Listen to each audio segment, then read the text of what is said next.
Good morning students. हम अपनी पिछली कक्षा में हिंदी 2 में चैप्टर 8 पढ़ रहे थे, जिसमें हम पढ़ रहे थे कविता। तो कविता के बारे में हम संक्षिप्त परिचय समझ गए हैं कि कवि सूर्यकांत त्रिपाठी निराला जी हमें भिक्षुक के माध्यम से क्या बताना चाहते हैं।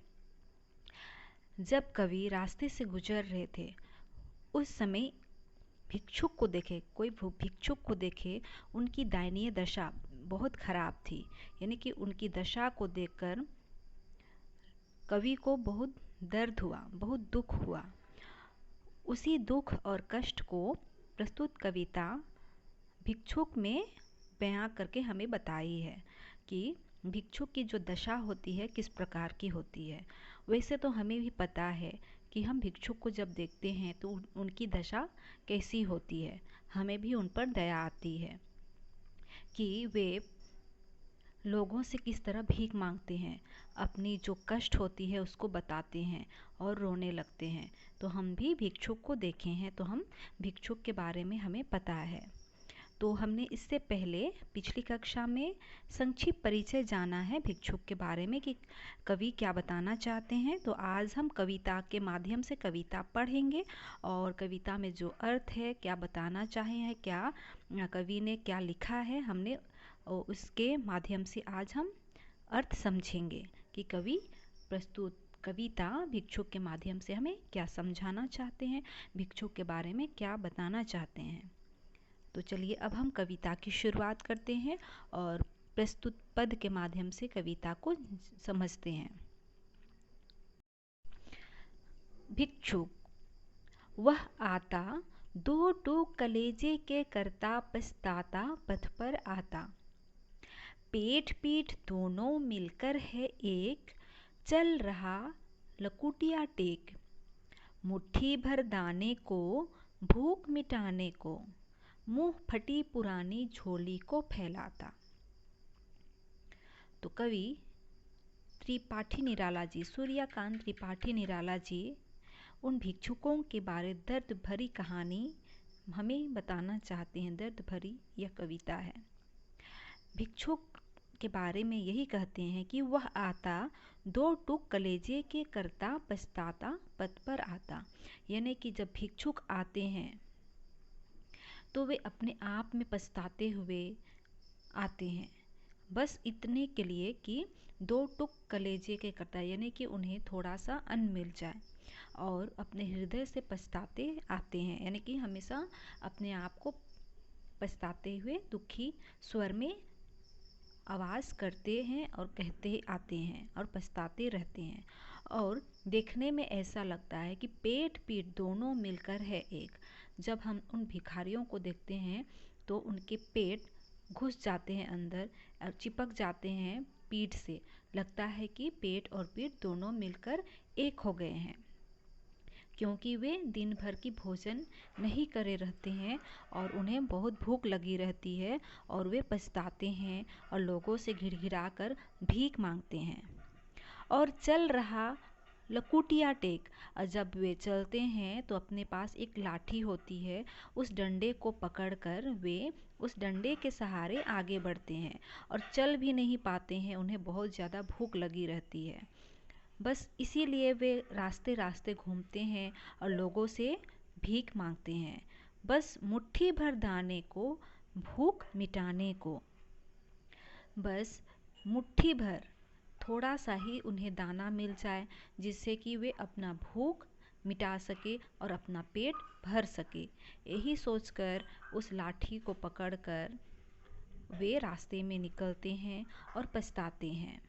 मुंह फटी पुरानी झोली को फैलाता, और वे जो झोली लेकर आते हैं वे भी ठीक नहीं रहता है, बल्कि वे भी फटी रहती है, जिससे कि जो भी उन्हें अन्न मिलता है, कुछ भी चीज़ें मिलती है, उस झोली में वे डालते हैं, लेकिन फटी होने के कारण वह भी गिर जाती है।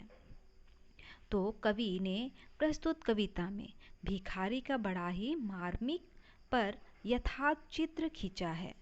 मार्मिक यानी कि बहुत दुख भरी कहानी बताना चाहा है। कवि कहते हैं कि उन्होंने सड़क पर आते हुए एक भिखारी को देखा। वह भोजन के अभाव तथा चिंता से बहुत कमज़ोर हो गया है। उसका खाली पेट पीठ से लगा हुआ सा लगता है। वह इतना कमज़ोर है कि उसके लाठी के सहारे के बिना चला भी नहीं जा रहा।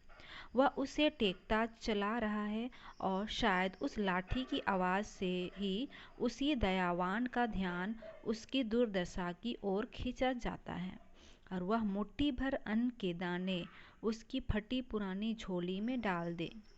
मुट्ठी भर अन्न के दानों से वह अपना तथा अपने परिवार का आधा अधूरा पेट भर सकेगा। उसकी यथार्थ स्थिति को देखकर कवि का मन दुख से फटने लगता है। अपनी दशा पर दुखी होता हुआ वह रास्ते पर चल रहा है। उसे इस बात पर भी पछतावा होता होगा कि उसके सामने उसने अपनी फटी पुरानी झोली का मुंह फैलाया। उसके घर अनाज का ढेर है, पर मन में प्रेम, ममता व दया बिल्कुल नहीं है। तो हम पहला पद समझ गए हैं कि कवि क्या कहना चाहते हैं और पहले पद के माध्यम से बताए हैं यही कि अपने भूख मिटाने के लिए 2 मुट्ठी बस अन्न पाने के लिए वे रास्ते में आते हैं और अपना भीख मांगते हैं। पर वह झोली जो रहता है जिसमें वे भीख रखते हैं, वह झोली भी फटी होती है। तो हम पहला पद समझ गए हैं, तो आगे हम दूसरा पद देखेंगे और समझेंगे। पहला पद समझ चुके हैं, अब हम आगे दूसरा पद देखेंगे।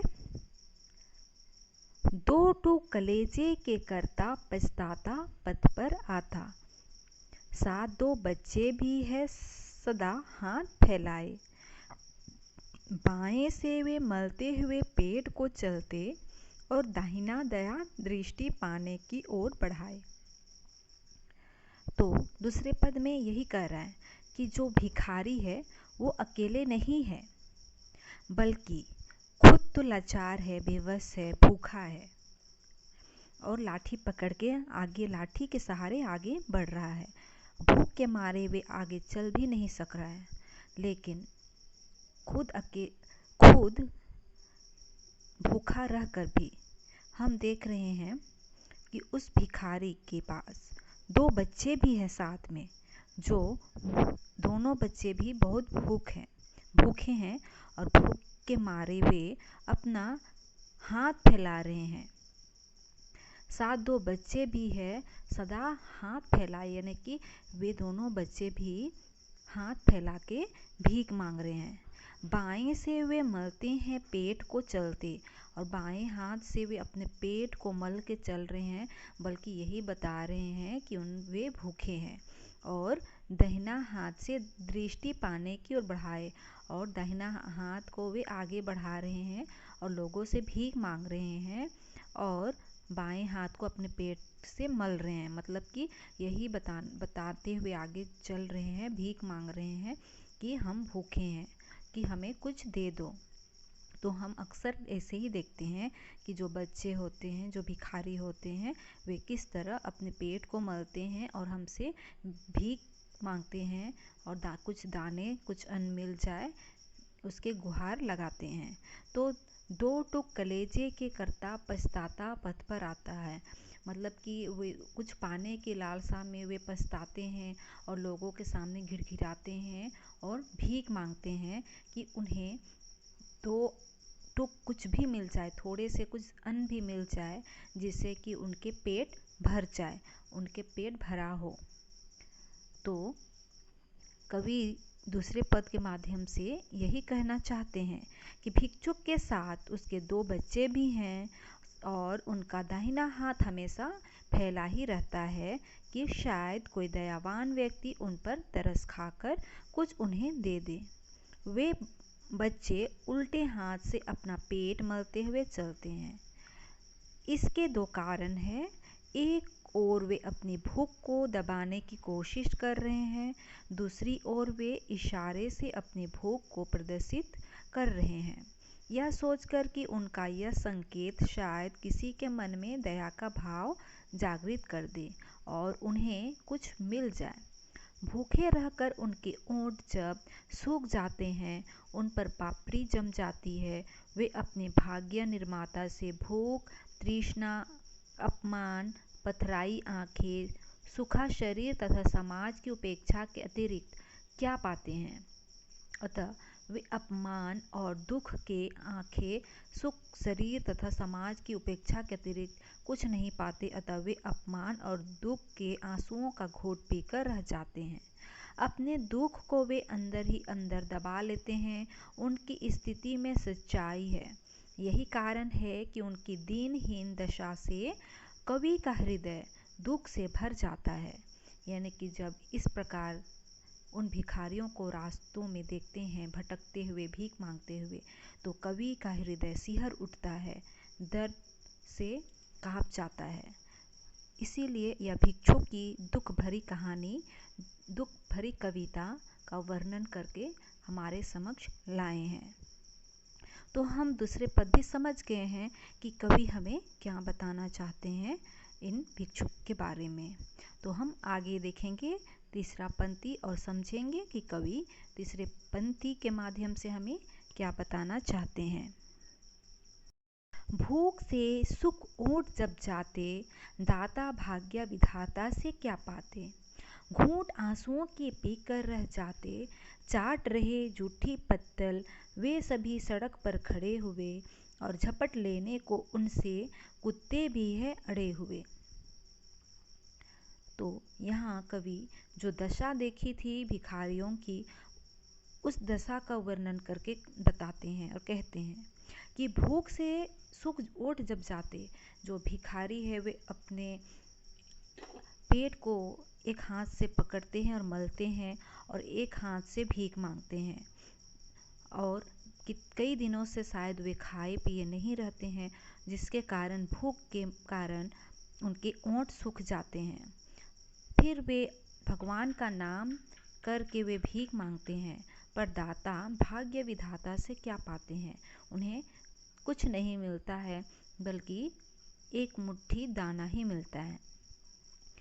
घूंट आंसुओं के पी कर रह जाते, और कभी कभी ऐसा भी होता है कि उन्हें पेट भरने के लिए कुछ अन्न भी नहीं मिलता है, तो वे रोते हैं, बिलखते हैं और घूंट आंसुओं के ही पीकर रह जाते हैं। और चाट रही जूठी पत्तल वे सभी सड़क पर खड़े हुए, और इतना ज़्यादा भूख उन्हें लगता है, और यही कुछ पाने की लालसा होती है कि लोग उन्हें कुछ दे दे, पर जब नहीं मिलता है तो वे जहाँ पर लोग खाकर जूठी पत्तल फेंके रहते हैं सड़क के किनारे में, वहाँ जाकर वे एक एक चून अपने लिए उठाते हैं, और उस चून को भी, जो अन्न रहता है जो जमा करके रखते हैं अपना भूख मिटाने के लिए, उस जूठा अन्न को भी कभी होता है कि कुत्ते भी वहीं होते हैं और उन्हें भी झपट लेते हैं। तो इन भिखारियों को वह अन्न भी एक एक जो जूठन से उठाते हैं वह भी नसीब नहीं होता है, जिसके कारण ये भूखे ही रह जाते हैं।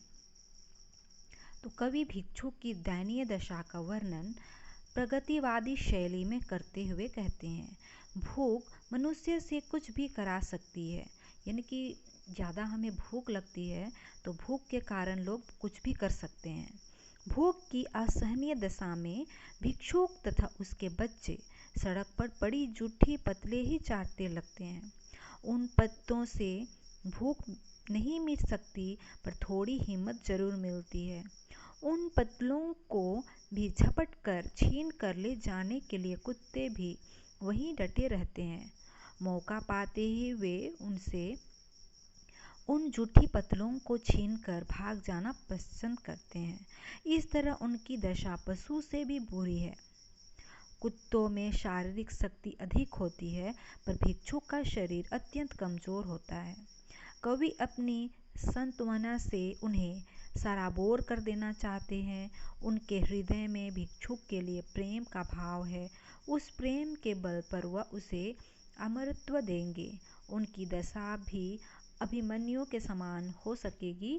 जिस प्रकार अभिमन्यु महाभारत के युद्ध में चक्रव्यूह भेदने के लिए गया था, वह 7वें द्वार तक पहुंचा गया था कि लौटते हुए उन 7 योद्धाओं ने मिलकर उसका वध कर दिया।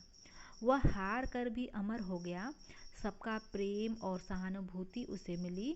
इसी प्रकार भिक्षुक के दर्द को, उसकी असफलता को, उसकी दीनहीन दशा को कवि अपनी कविता के माध्यम से जन जन तक पहुँचाएंगे और सहृदय समाज के मन में उसके लिए प्रेम और सहानुभूति जगाएंगे।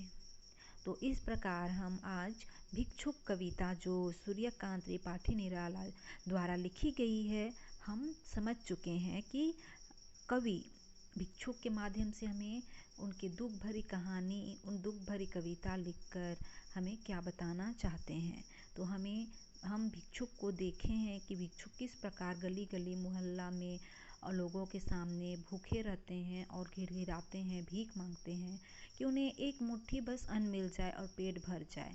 तो हम भिक्षुक को देखे हैं, तो हम इस कविता को हम अच्छी तरह से समझ गए होंगे।